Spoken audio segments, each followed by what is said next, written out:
የአምላካችን የእግዚአብሔር ስም ብሩክ ይሁን። እንግዲህ የባህሪና የማንነት ለውጥ የሚል ርዕስ ያለው ትምህርት እንግዲህ ኑና ይው ዓለም አቀፍ ክርስቲያን የምናስተምረው ትምህርቶች ሕግና ጸጋ ልዩነታቸውን ከዛ ደግሞ የባህሪና የማንነት ለውጥ የሚል ትምህርት እናስተምራለን። ትምህርቶቻችን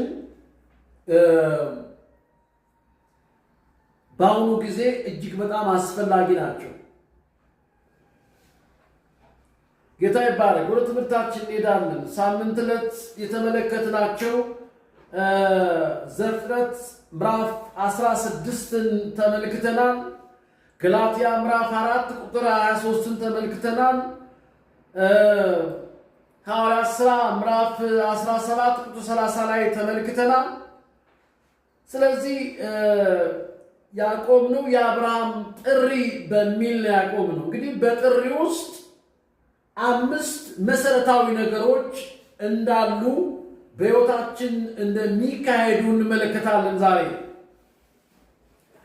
የምንመለከተው የምናነበው ክፍል ዘፍጥረት ምዕራፍ 12ን እሱን አንብበን እንጀምራለን።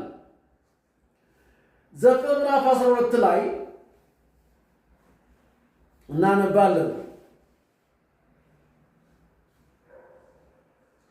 እንግዲህ ተመልከቱ። ዘፍጥረት ምዕራፍ 12 ላይ ያለው ከ1 እና 2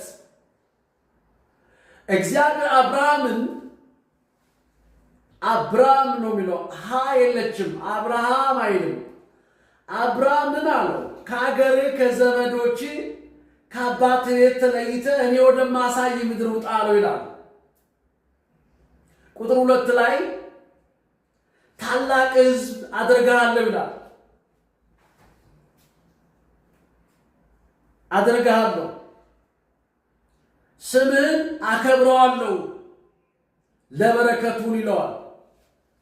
3 ነገሮች። አንደኛው ታላቅ ሕዝብ አደርግሃለሁ፣ ከዛስ እባርክሃለሁ፣ ስምህን ገናና አደርገዋለሁ የሚል ተቀምጧል እዚህ ጋር። እንግዲህ ከተጠራን ከጨለማ ወደ ብርሃን መተን በእግዚአብሔር ቤት በምንኖርበት ጊዜ በረከት አለ። አንዳንዶች ብልጽግና የምትለዋን ቃል አይፈልጓትም፣ አይወዷትም። ግን ተጽፏል መጽሐፍ ቅዱስ